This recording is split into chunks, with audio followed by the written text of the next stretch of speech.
Modi Moscow పర్యటన ముగిసి వారం రోజులు పూర్తయింది. కానీ ఇప్పటికీ భారత్ రష్యా సంబంధాలపై చర్చ జరుగుతూనే ఉంది. దానికి కారణం అగ్రరాజ్యం అమెరికానే.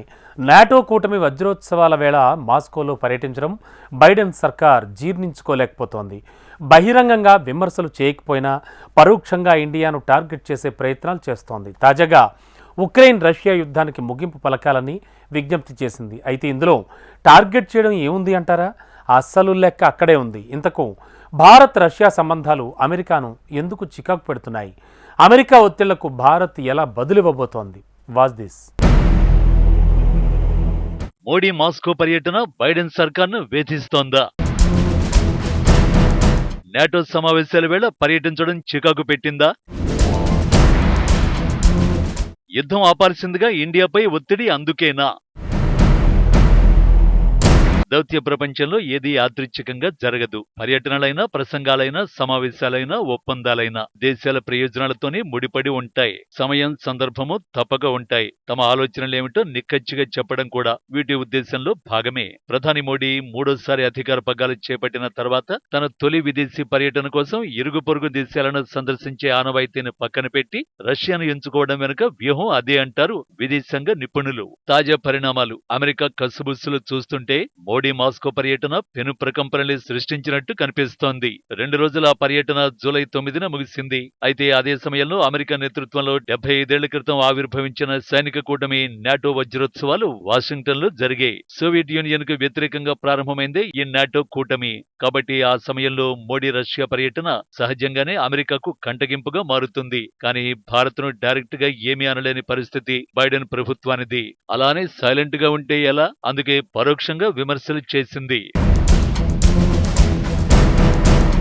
అమెరికాతో స్నేహాన్ని తేలిగ్గా తీసుకోవద్దని భారత్లో ఆ దేశ రాయబారి ఎరిక్ గార్సెట్టి మీడియా సమావేశంలో నర్మగర్భ వ్యాఖ్యలు చేశారు. అవి మోడీ రష్యా పర్యటనను ఉద్దేశించినవేనని ప్రత్యేకంగా చెప్పాల్సిన అవసరం లేదు. అదే సమయంలో రష్యాను విశ్వసనీయమైన దీర్ఘకాలిక మిత్రదేశంగా భారత్ పరిగణించడం పొరపాటని అమెరికా జాతీయ భద్రతా సలహాదారు జేక్ సలివాన్ కూడా పరోక్ష వ్యాఖ్యలు చేశారు. ఆయన ఎవరికి విశ్వసనీయమైన దీర్ఘకాలిక మిత్రులు చెప్పడానికి అమెరికాకు ఏం హక్కుంది?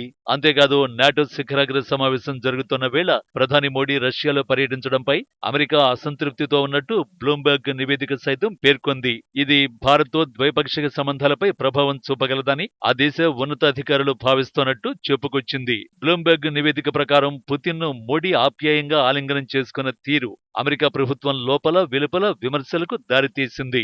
వాషింగ్టన్ లో నాటో సదస్సు జరుగుతున్న వేళ మోడీ మాస్కోలో పర్యటించడం బైడెన్ యంత్రాంగానికి చాలా ఇబ్బందికరమైన పరిస్థితిని సృష్టించింది. పుతిన్ ను అంతర్జాతీయ సమాజంలో ఒంటరిని చేయాలన్న నాటో ప్రయత్నాలకు ఇది గండి కొట్టింది. అందుకే అమెరికా విదేశాంగ శాఖ ఉప మంత్రి కర్ట్ క్యాంబెల్ జూలై మొదట్లోనే భారత విదేశాంగ కార్యదర్శి వినయ్ క్వాత్రాతో మాట్లాడారు. మోడీ రష్యా పర్యటన షెడ్యూల్ మార్చుకోవాల్సిందిగా కోరారు అని నివేదిక వివరించింది. ఇది జరిగిన వారం రోజుల తర్వాత అమెరికా ఏమందో తెలుసా? India has a long-standing relationship with Russia. I think that's well known. And we have, speaking for the United States, encouraged India to utilize that relationship with Russia, that long-standing relationship, and the unique position that they have to urge President Putin to end his illegal war and to find a just peace, a lasting peace to this conflict. ఈయన పేరు Matthew Miller. America విదేశాంగ శాఖ అధికార ప్రతినిధి. Russia Ukraine యుద్ధానికి ముగింపు లభించేలా కృషి చేయాలని భారత్ కు విజ్ఞప్తి చేశారు. రష్యాతో ఉన్న దీర్ఘకాల బంధాన్ని అందుకు ఉపయోగించుకోవాలని హితవు పలికారు. చట్టవిరుద్ధమైన ఈ యుద్ధానికి ముగింపు పలికేలా రష్యా అధ్యక్షుడు పుతిన్ తో మాట్లాడాలనేది మాథ్యూ మిల్లర్ పాయింట్. ఐక్యరాజ్య సమితి నిబంధనలను, ఉక్రెయిన్ ప్రాదేశిక సమగ్రత, సార్వభౌమత్వాన్ని గౌరవించాలని సూచించమని చెబుతున్నామన్నారు. చివరగా భారత్ తో తమకు సత్సంబంధాలు ఉన్నాయని, అందుకే ఈ విషయంపై నిరంతరాయంగా ఒత్తిడి తెస్తున్నామని మిల్లర్ చెప్పుకొచ్చారు. కానీ ఈ ఒత్తిడి వెనుక స్నేహానికంటే అక్కసే ఎక్కువ కనిపిస్తుంది. నిజానికి యుద్ధం విషయంలో భారత్ ముందు నుంచి ఒకే స్టాండ్ తీసుకుంది.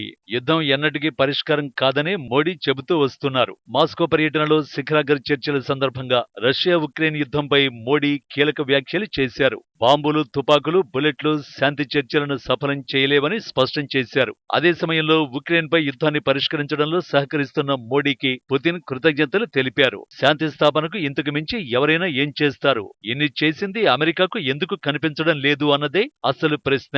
అమెరికా నిజంగా యుద్ధాన్ని కాంక్షించని దేశమే అయితే ఉక్రెయిన్, రష్యా మధ్య యుద్ధమంటూ మొదలయ్యేదే కాదు. ఆ మాటకొస్తే ఆ రెండు దేశాల యుద్ధానికి కారణమే అమెరికా. కానీ యుద్ధం ముగించే బాధ్యత మాత్రం భారత్దే అంటోంది. తద్వారా యుద్ధాన్ని ఆపే సత్తా ఉన్నా భారత్ ఆ పని చేయడం లేదని బ్లేమ్ చేసే ప్రయత్నం చేస్తున్నట్టు కనిపిస్తోంది. ఒకవేళ యుద్ధం ఆపాలని పుతిన్ పై ఒత్తిడి పెంచితే అది రెండు దేశాల సంబంధాలపై పడే అవకాశం ఉంటుంది. అలా అయినా రష్యాను ఏకాకిని చేయాలనేది అమెరికా వ్యూహం కావచ్చు. అయితే రష్యా విషయంలో ఎవరి ఒత్తిళ్లను భారత్ లెక్క చేయదు. ఎందుకంటే ఇది ఒకప్పటి భారత్ కాదు.